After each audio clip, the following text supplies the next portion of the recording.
Sino si Ofirio?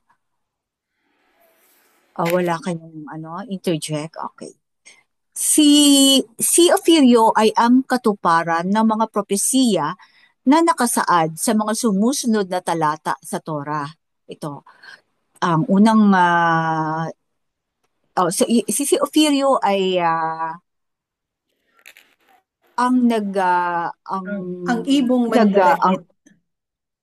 ibong mandaragit. Saka siya ang nag-ayos ng ating bagong Torah. Ito. Mula sa silangan, aking ipinatawag ang ibong mandaragit mula sa malayong lupain, isang lalaki na gaganap sa aking mga layunin. Mababasa sa Isaiah 46 verse 11. Isaiah, Pangalawa, Isaiah ito ha. Isaiah 46 verse 11.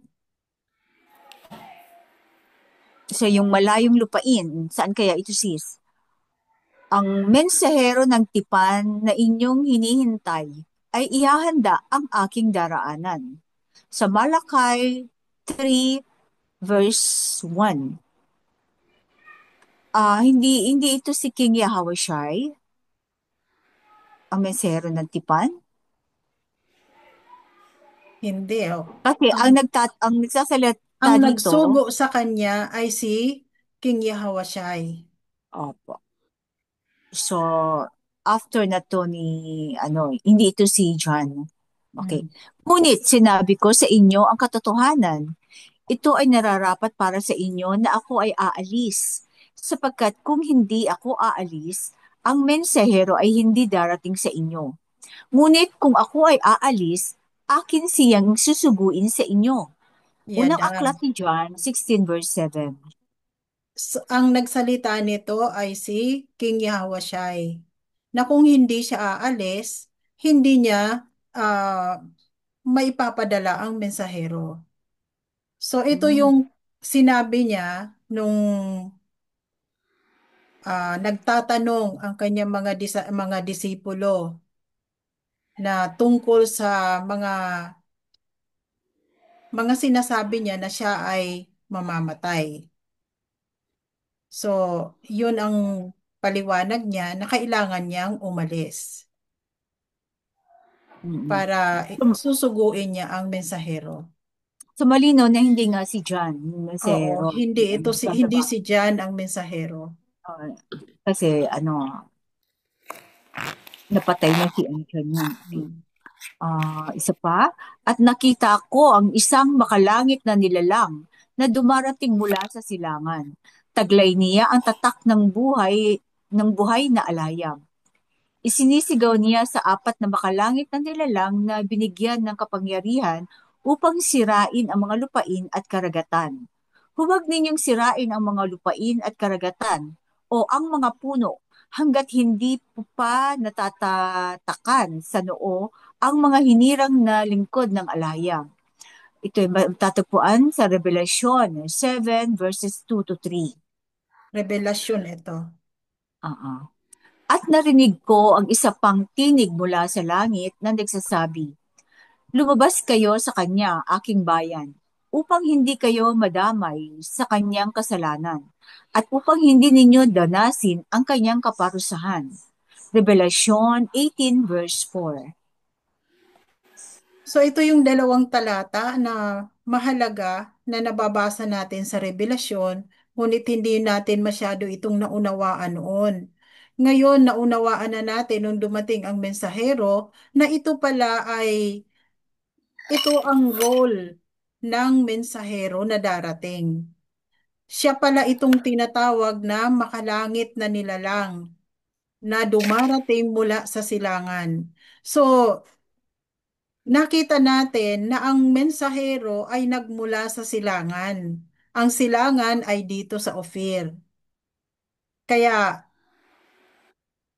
hindi na tayo nagdalawang isip na tanggapin ang katotohanan sapagkat ito ay matagal nang naitala dito sa mga kasulatan. Ito pala ang kanyang gagawin. Siya ang magpapakilala sa atin sa banal na pangalan ng Alahayam At sabi nga dito na huwag munang sirain ang karagatan kasi makikita natin na sa panahon natin ngayon ay nagaganap na yung mga pinakita kay John the Revelator na mga nangyayari sa mga huling araw.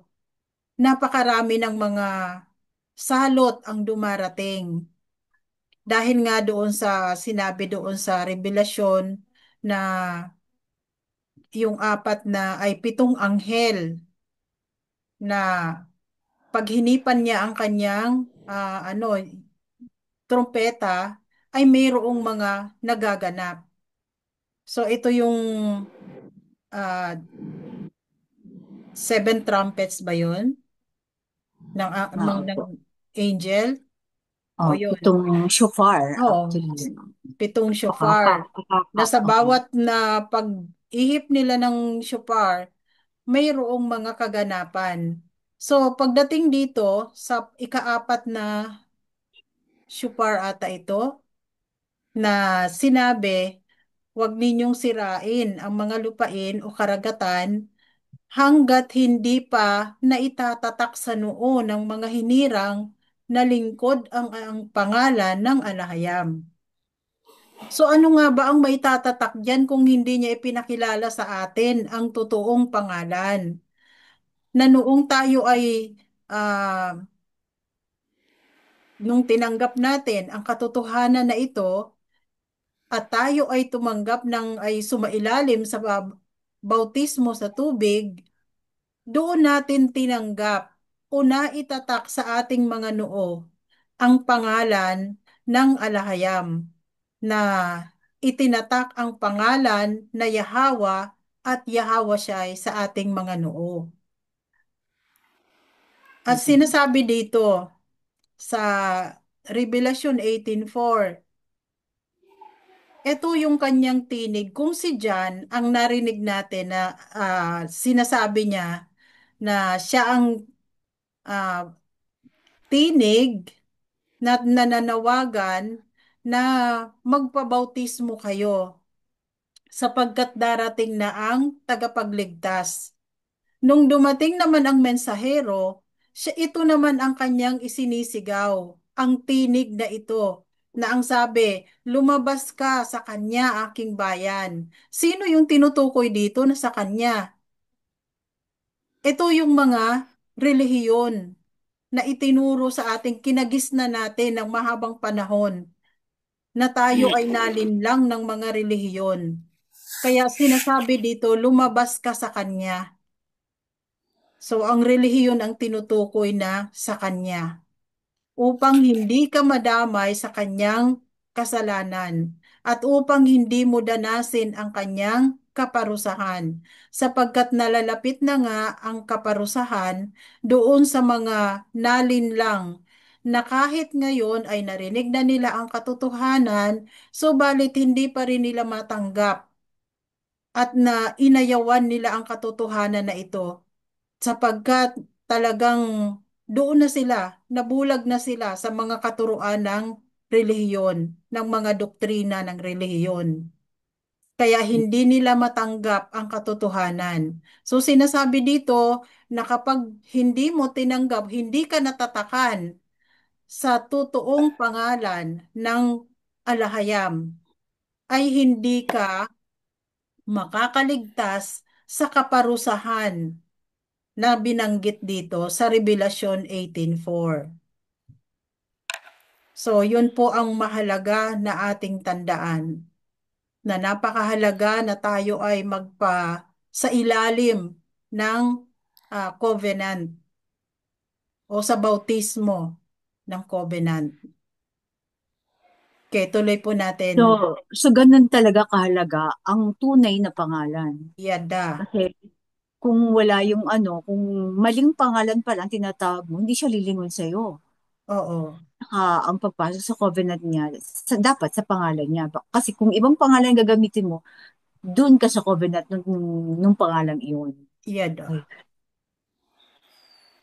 So, to summarize, ang mga sino pala si Ophirio? Siya ay ibong mandaragit, ang mensahero ng tipan, ang mensahero ng alayang, siya ay isang makalangit na nilalang, at siya ay isang tinig mula sa langit na tinatawag na ano din, voice of Parvain, tinig mula sa silangan. So, pag may encounter tayo sa Torah na maganyang ibig sabihin ang mensahero yun. So, isa pang libro, aklat na nag naungkat ang parating na mensahero ay sa The Writings of Abraham, Kabanata 77. May tatlong inapo mula kay Abraham ang ipinangako sa kanya ng alayam. So, sa unang talata, sa talata 4, narito ang araw ay darating kung kailan muling maghahari ang binhi ni Ham sa lupain at ang inyong binhi ay magiging kanyang alipin. Ngunit ako ay maghihirang ng isang prinsipe mula sa Ehipto. Ayan ay si Moses, upang akayin sila palabas ng Ehipto at hanguin sa pagkaalipin. At sila ay muling ibabalik sa lupain ng Kanaan, ang lupain na aking ipinangako sa iyo at sa iyong salinlahi bilang iyong mana magpasawalang hanggan. So ang unang ipinangako na magiging apo ni Abraham ay si Moses, isang prinsipe mula sa Ehipto. So, sa verse 5, at mula sa binhi ng iyong tagapagmana ay magmumula ang Mesaya, kahit ang anak ng alahayam ay lalakad sa daigdig upang maglingkod sa mga dukha at may mababang kalooban. Sila ay itataas upang ang sinumang tumanggap sa kanyang pangalan ay susunod sa kanyang mga alituntunin at mga kautusan ay hindi mapapahamak. Bagkus ay magmamana ng buhay na walang hanggan. So, isa sa mga prophesy niya ay ang Messiah na magiging anak din ng Abraham kay Abraham. Parang parang tinanggal ito sa no, sa Torah itong prophecy nito. At ang ikatlo na prophesy sa verse 6, at sa mga huling araw, take note, hihirangin ko mula sa binhi ng iyong tagapagmana ang piniling propeta, si Ophir to, kung saan ang kabuuan ng aking tipan ay muling isa sa katuparan sa daigdig, gaya ng sa pasimula. Sapagkat sa kanya ay makatatagpo ng kapahingahan ang mga pagkasaserdote ng kanyang mga ninuno. At siya ay magsisimula ng organisasyon ng mga banal na nagmula pa sa simula ng sangkatauhan na magtatapos bago muling lumakad sa daigdig ang anak ng alhayam. So, ngayon ko lang napansin, sis, na sa kanya ay makatatagpo ng kapahingahan ang pagkasaserdote. Isipin, magpapahinga? Ang Yes. pagkaintindi ko noon ay mananahan. Yung pala ay magpapahinga ang pagkasaserdote o yung tinatawag ng mga na mga pari, yung saserdote. Oo, yung mga saserdote. So ito yung ano, magpapakita sa Papatunay, atin, papatunay na wala na nga talagang priesthood sa mga huling oo, araw. Although oo, binuhay ng ating mensahero ang priesthood para ipakilala sa atin ah, ang tipan, ang katuparan. Ibig sabihin kung papaano isinasakatuparan ang tipan. Pinakilala niya sa atin ang priesthood. Ngunit bago siya nawala o bago siya namatay, sinabi niya na wawasakin ko ang priesthood. So, sinasabi pala dito, nandito naman mismo ito sa sinabi na kay Abraham na napakatagal ng panahon na sa mga huling araw kapag dumating ang mensahero, ito yung piniling propeta. piniling propeta. Ito nga si Operio, na binuhay niya ang priesthood, ngunit pagpapahingahin niya ang pagkasaserdote. ng kanyang mga ninuno. At siya ay magsisimula ng organisasyon ng mga banal na utos na mula pa sa simula ng sangkatauhan. Tingnan mo ang iniwan sa atin ng mensahero, ang pagsunod sa mga kautusan. So, ito talaga ang kanyang misyon. Nagampanan niya yung kanyang misyon na iniwan niya sa atin ang pagsunod sa mga banal na kautusan. Mm. At At matatapos daw ito magtatapos. bago muling lumakad sa daigdig ang anak ng alakayam. Ang tinutukoy dito ay ang Mesaya. Di ba muling babalik ang Mesaya? Kaya ipinadala niya ang kanyang mensahero upang ihanda ang kanyang mga pinili, ang kanyang mana na kanyang babalikan na tinipon ng mensahero. So talagang ano, talagang pinagpala ang henerasyon natin, sis. Kasi ano na sa henerasyon natin, lumabas yung ikatlong ipinangako kay Yada. At Lolo least, oo, Abraham. Una, naabutan pa natin ito sa naabutan natin, henerasyon natin. nakausap natin, at nakita natin, sis. Yes. Kilala Nakasama natin siya. natin, nakilala natin, nakausap natin, at talagang ah, Nahawakan natin. nahawakan natin, at At talagang, na-blessan tayo. oo. Kaya tayo ay pinagpala na matagal-tagal din natin siyang nakasama. Nasa, Hinintay. Ito ang oo, hinihintay ng ilang century, ilang siglo oo, na. ng ilang Pero sa ilang panahon natin pala, henerasyon. Kumbaga, actually, ngayon ko lang na napakadami ng ano to, ha. henerasyon. Kasi maraming mga kasulatan silang nakurap. Pero ito, hindi nila makurap kasi hindi nila alam kung sino to. Yes, Siguro kaya oo. yung naglagi sa Ophir ang ng 300 at 3 taon ang mga Kastila sa paghihintay ng mensahero ng Mm. propetang Na nakasulat at magmumula sa susulat silangan. at hindi Di at ba, Oo, tinanggal yung mensahero sa Torah. opo. di ba sis, Akala siguro nila yun si Jose Rizal.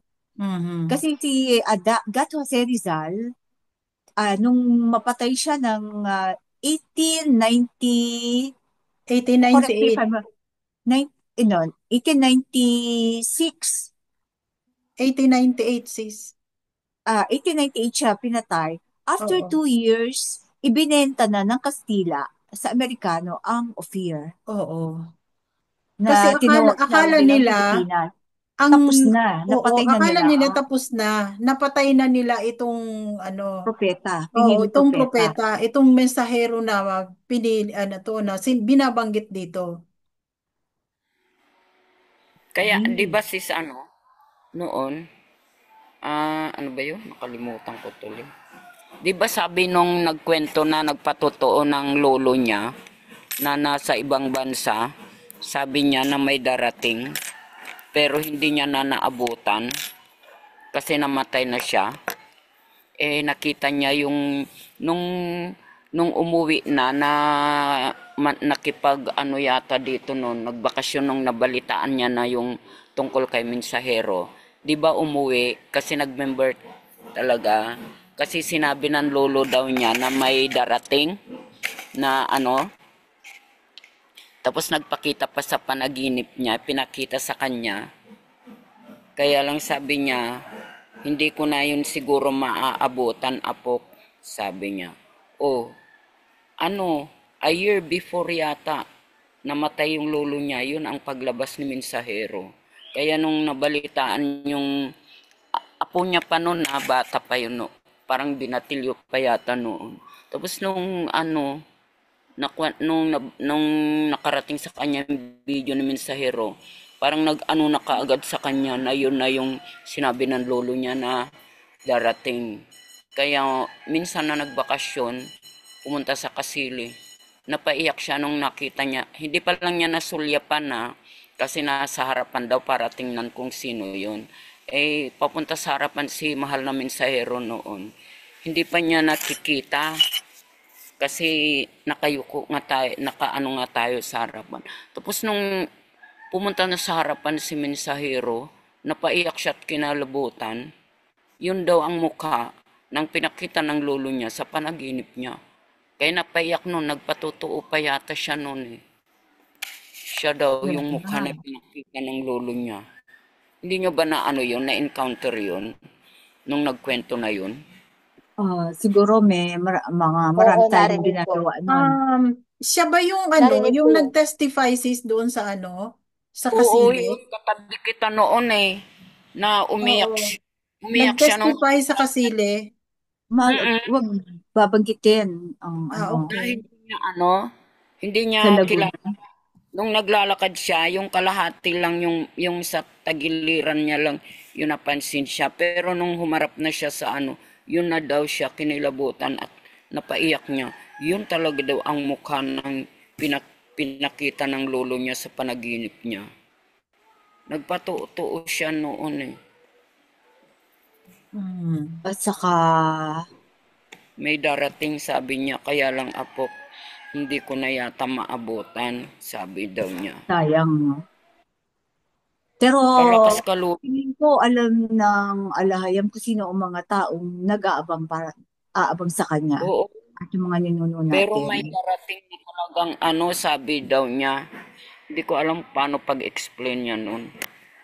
May darating na siya yun yung hindi ko alam kung paano pagka-describe niya kung sino si mensahero. Tapos pinakita sa kanya. So, Kaya umiyak. isa yung patunay na Oo, si Opirio yung ang mensahero. At saka isa pa, nagpakilala. opo, ah maiba po ako, para lang sa mga na kikinig, nung dumating ang mga Kastila nung 1521 sa Pilipinas, kasabay nila, kasabay din ang pagdating ng mga Portuguese, ang mga Portuguese saka mga British sa Africa. Hinanap naman nila yung tribo ni Judah na nagtago sa Africa. Yun ang nag-umpisa ang Atlantic slave trade. So talagang alam nila kung nasaan ang mga nawawalang tribo ni Jacob Israel. Doon nga nagawa ang New York. Ito naman, hindi naman tayo ginawang slave kasi masyadong malayo at saka hiwa-hiwalay ang ating mga pulo. At nandito rin ang mga Chino ng panahon yon. Meron tayong mga kakampi ng panahon yun pa. Ano pa po mga kapatid ang naalala niyo sa istorya nitong si At saka isa pang patunay, mga kapatid, na si Opirio ay isang propeta na sinugo ng alahayam. Kasi sa pagbabasa natin ng Torah, lahat ng mga propeta na sinugo ng alahayam ay pinatay. So, isang patunay na ang ating mensahero, nung siya ay pinatay din, ay nagpa, nag, ah, isa rin siyang patunay na siya ay propeta. Saka isang napansin ko na kakaiba, yung dagsa ng mga miyembro nung binuksan niya ang covenant, dumagsa bigla ang mga nasa kampon ng ibang ng kalaban. Nang Mhm. nagpasukan sa kasi marami namang religion, mga kapulungan, mga relihiyon o kung ano man club na hindi ganun kabilis ang pagdami ng miyembro. At saka ang mga walang masyadong kumakalaban. Papatayo sila ng mga templo, ng mga building, walang masyadong nang babato. Pero nung nagpatayo ang mesero ng templo, ang daming bumabatikos at ang daming kalaban. At Mhm. saka ang mga kampo ng kabila ay dumagsa. So yun ay ah, isang malaking senyales na nag-aabang din sila. at gusto nilang i-take over o hijack ang mga gagawin ng mensahero. Oo nga. Tapos, naalala ko pa mga kapatid yung ah, palaging binabanggit ng mensahero. Yung Ecclesiastes 1:9. What has been will be again. What has been done will be done again. So, kung babalikan natin ang kasaysayan ng mga tinawag ng alahiyam sa Torah, yung mga tauhan na tinawag ng alahiyam sa Torah, ay nangyari din sa panahon natin. So nakita natin na ang papel na ginampanan ng mensahero ay hindi lamang kay Moses na naglabas sa mga Israelita mula sa pagkaalipin sa Ehipto. Dahil nung dumating ang mensahero, inilabas din niya tayo sa pagkaalipin ng relihiyon. Pinalaya niya tayo sa pagkaalipin ng relihiyon at inakay niya tayo dito sa wilderness, na tayo ay nagsisimula sa wilderness, na lahat ng pangyayari sa nakaraan ay ating binabalikan. Kaya sa pagdiriwang natin ng mga kapistahan, ay binabalikan natin ang mga nakaraan ng ating mga ninuno. At isa pa, yung hindi lang si Moses ang kanyang ginampanan na papel, ginampanan niya din ang papel ni Elijah, na akala natin ay wala nang kumbaga, wala nang natitira na magpapahayag ng katotohanan. Dahil ang mga naririnig natin, lahat ng mga nagsasalita o nagpapatutuo tungkol sa mga relihiyon, sa kanilang mga doktrina, may kanya-kanya silang mga paninindigan, may kanya-kanya silang mga pinaniniwalaan, na nang dumating ang mensahero, ay wala pala doon na ang sinasabi nila na itong gospel na ito ay ipapahayag sa buong mundo. Ngunit na ipahayag na sa buong mundo, bakit hindi pa dumating ang wakas? Sapagkat ang kanilang ipinapahayag ay hindi pala yun ang katotohanan. So itong ang tinatawag na gospel noon ay ang katotohanan na iniwan sa atin ng mensahero, ang covenant. Etong covenant na ito ang dapat na maipahayag sa buong mundo. Kaya nung narinig ng mga lahing Hebreo, lalo na ang mga Operian, nung namarinig nila ang tungkol sa covenant, ay biglang nagbukas ang kanilang mga diwa, nagbukas ang kanilang mga isipan, at tinanggap ang covenant. Kaya ang dala na katotohanan ng mensahero ay ito ang tunay na tinig ah, ng pastol na sinasabi ni King Yahweh sa John 10:27 and 28, na may sheep uh, hears my voice and they follow me. So yun na yung tinig ng kanyang mga tupa na narinig Yada. nila. Mm.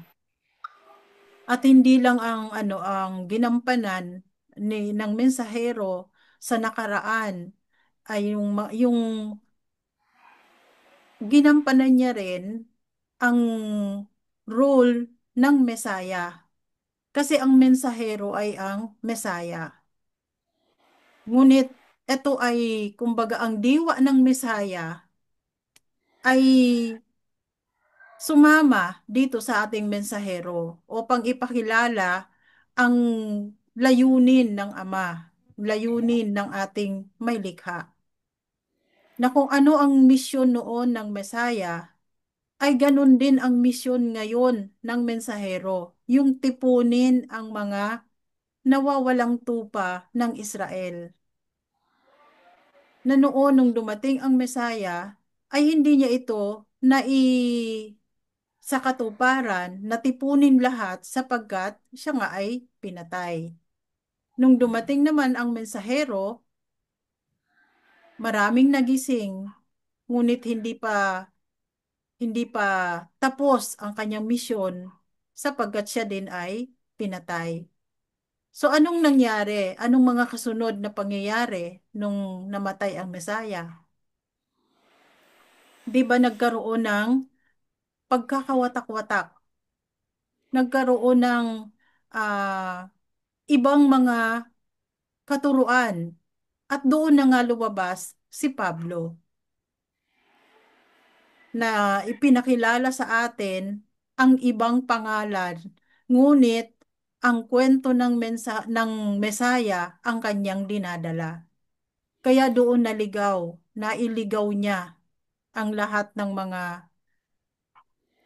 sumampalataya doon sa Mesaya. Na nauulit na ngayon. Nauulit na naman ngayon. Nung namatay ang ating mensahero, ano na naman ang nangyari sa atin? Pero ayan na eh, hindi naman na ano natin sa Hmm. Torah. Sa ano ito? Sensitibong Oo, mga topic yan sensitibong, para sa sensitibong mga bagong topic. makikinig. Oo. Oo. Ngunit, yun ang dinaraanan naman natin, ang kinakaharap sa ngayon, ang pagkakawatak-watak. At patuloy tayo na nagkakaisa, manalangin, na nawa sa bandang na sa huling araw ay magkakaisa pa rin tayo. At patuloy Ay, lang tayo maalala. dito sa ating Oh, May maalala ko sis. oo. Alam nyo, yung Judah, di ba si Rowie noon? Rowie ba yun? iwasan nating Oo. mag-mention po ng ano Oo, pangalan. oo. Ano ba yung ano Yung noon na unang, kumalas? oo, Oh, yung isa unang, nagpare, yung isang unang unang pare nagpare. Oo, yung unang pare natin. na Alam nyo, hinirang ng may kakilala mensahero. ako. Ganitong ganito din ang ginagawa nila. Na kaya lang, ang tawag lang nila is Yeshua daw. Si Messiah, Yeshua. Mhm. Kasi Nagsusupport din sila may nung likod yung kanilang ano, Oo. Hebrew. yung nung araw na nag-aano tayo, ganun din daw ang ginagawa nila. Siguro yun yung nagpakalat din. 'Di ba bumalik noon yun sa Mm-mm. ano niya? Ah, Din opo. sabi, ganun din ang ginagawa nila. Yung mga sinasabi nyo na yada-yada, ganun din sila, sabi niya Mm-mm. ganun. Kaya lang, tawag naman nila kay ano, Yeshua, sabi niya. Ganun po, marami po talagang grupo sis, Oo, maraming mga marami talaga relihiyon, mga, maraming mapagkunwari, oo, at saka magpakunwari. mga ano, mga Ano, nag-hijack ng istorya ng din daw ang Bisaya. tawag. Oo. Kasi ganun din ang nangyari noon after nang namatay ang Mesaya. Yung kwento ng Mesaya ay dala-dala nila. Ngunit iba ang kanilang pinapaliwanag. Pero ito ang tandaan natin mga kapatid, na sinasabi sa Torah na ang salita ni Yahweh ay ang ilawan, ang ilaw na tatanglaw sa ating daraanan. Kaya tayo nag-aaral ng Torah, lalong-lalo na ito na mga na itinuwid o iwinasto ng mensahero ang Torah. Nasa atin ang Torah na iwinasto ng mensahero na siyang magiging gabay natin sa katotohanan. Kasi kung walang gagabay sa atin sa katotohanan, talagang maililigaw tayo. So ang isa pang mahalaga na tayo ay lumalakad na dala-dala natin itong munting ilawan na ang salita ng ating alahayam na gumagabay sa atin na hindi tayo lalakad sa dilim kundi sa liwanag. So yun po mga kapatid ang Sis, mahalaga. Ah, paano natin na diskubre? Siguro sis dapat i-share mo yung ano, maaari bang i-share ko yung ating YouTube channel na na-discover dati? Para mapanood din Oo. nila Kasi, mga oo. video ah, ng ano ng mensahero. Eto, anuhin ko muna, ang isiniayos na Torah, pagpatuloy ko lang po, ang Mhm. isiniayos na Torah ay mas malinaw na naipahayag sa mga video ng Ophirian Heritage Conservatory YouTube channel na inilathala noong ikawalo ng Hunyo 2019, 2019 na nagtataglay ng logo ng ating pambansang bayani na si Dr. Jose Rizal. Paki-flash po yung ang link o scan ang QR code sa ibaba upang idirekta kayo sa YouTube channel na nabanggit. Ito pong upload namin sa YouTube ay ilalagay po namin sa ibaba ang description. Pati yung QR code para kayo mismo ay makaparinig din, marinig niyo ang boses ng mensahero at mapanood yung kanyang mismong mga ginawang videos na pumukaw at gumising sa mga nawawalang tupa ng Jacob Israel dito sa Ophir. So, kung yung mga kung mas na-encourage namin na panoorin niyo po muna lahat ng video at kasabay ng itong mas malilinawan kayo sa pagbabasa nitong ating talakayan ng Torah at Tipan. Yun lang po sis. Okay. So, Sa mga dito po kapatid. kapag clinic nyo ito na Operian Heritage Conservatory, pumunta po kayo doon i-click nyo lang itong logo ni Jose Saan yung Rizal. logo? At Oh, doon makikita nyo po mayroong playlist.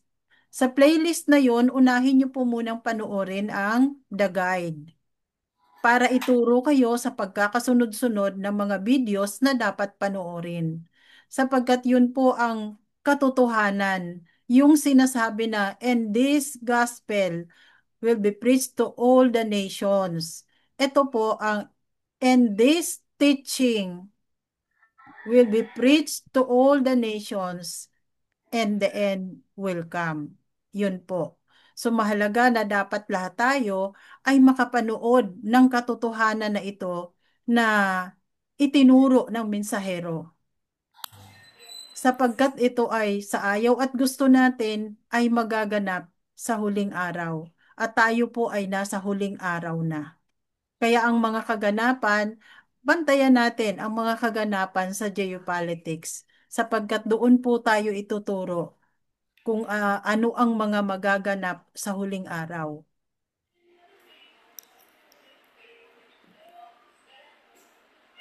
Um, so ito pwede po na tayo yung ito po ang mga natalakay natin na mga mahahalagang bagay at nakilala natin kung sino ang mensahero at saan siya nagmula. Ano ang kanyang role na ginampanan sa atin. So marami pa po tayong mga matututunan sa pagpapatuloy natin ng pagbabasa ng Torah na isinaayos ng mensahero. So mayroon pa po ba kayong mga karagdagan, mga kapatid? Yada. May nais lang akong idagdag, mga Okay. kapatid.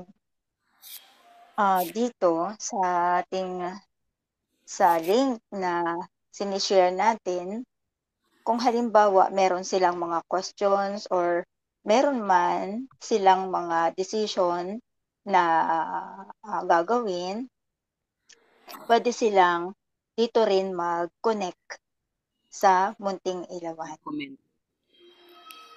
para dito sila makakakuha din ng tamang sagot sa kanilang mga tanong. Yun lang mga kapatid ang aking dagdag.